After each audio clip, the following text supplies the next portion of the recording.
Hello again and welcome to another vlog. Currently the UK being battered by Storm Babet, and the east coast of the UK is particularly hard hit with high winds and heavy rain. It's not particularly conducive to cycling, so I thought I'd do something different on this vlog and discuss why I enjoy cycling. Before I do though, maybe you'd like to take a few seconds to think about why you started and why you continue to cycle. Maybe it was to lose weight, going from something like this to this. Or maybe it's because you wanted to become fitter. Maybe you just wanted to see more of the countryside without having the problems of sitting behind a wheel and driving too fast.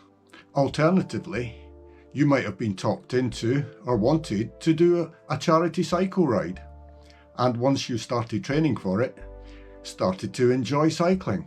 For me, once I was made redundant in the mid-noughties and then had a few years with a part-time job, moved house and refurbished it, I found I had plenty time on my hands.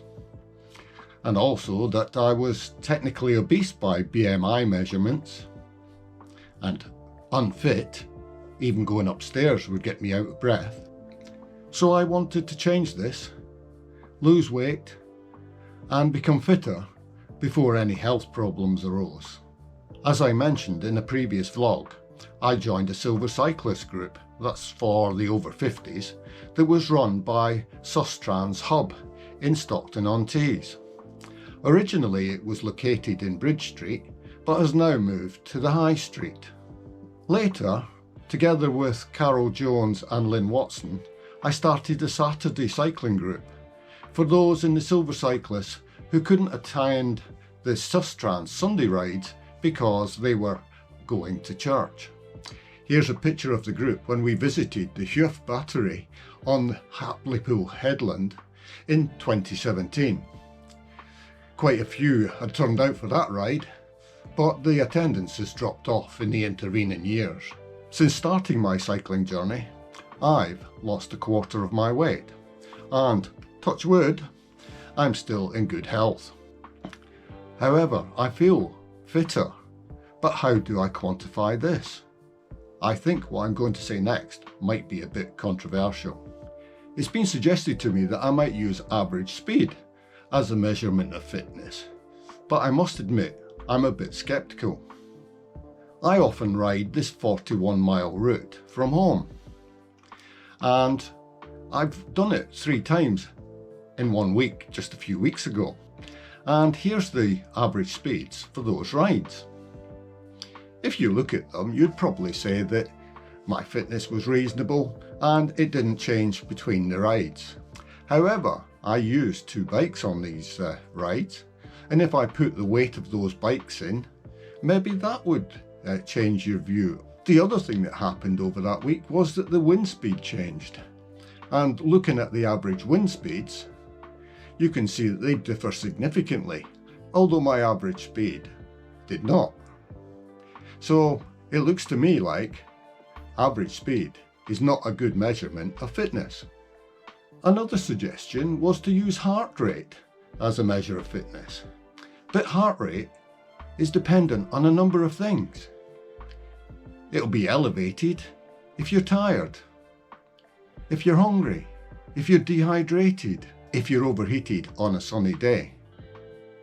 So can it really be used as a measurement of fitness?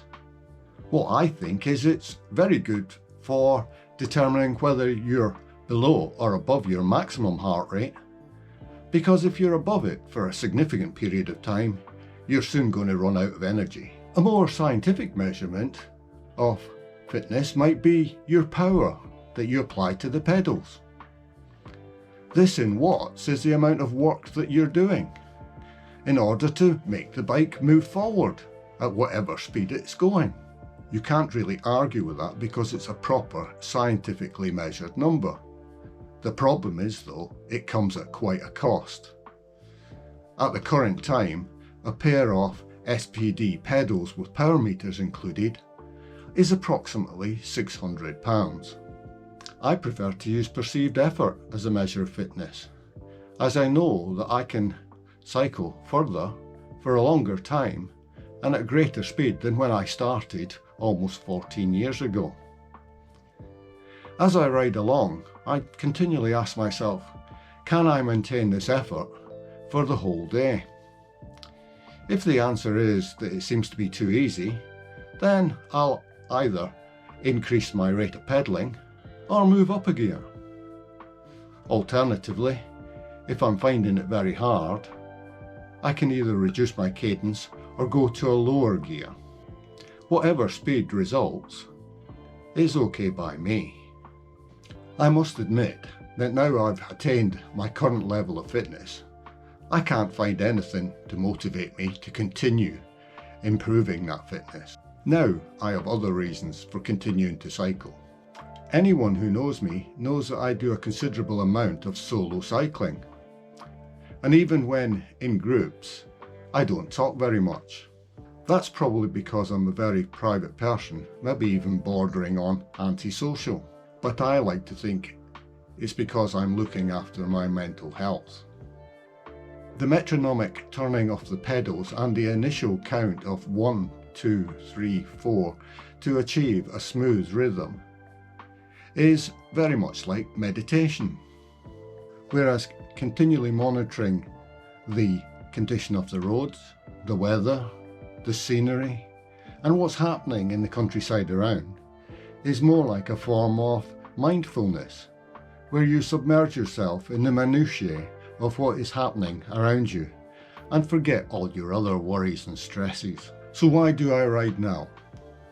Well, I want to maintain my weight and my fitness, but mainly I ride now for my general well-being that I feel throughout the ride and the buzz that I get when I finish. In other words, to maintain my physical and mental health.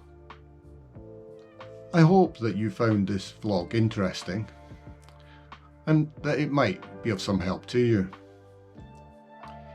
If you have, please consider giving it a like. Thanks for watching. Until we meet again, bye for now and safe cycling.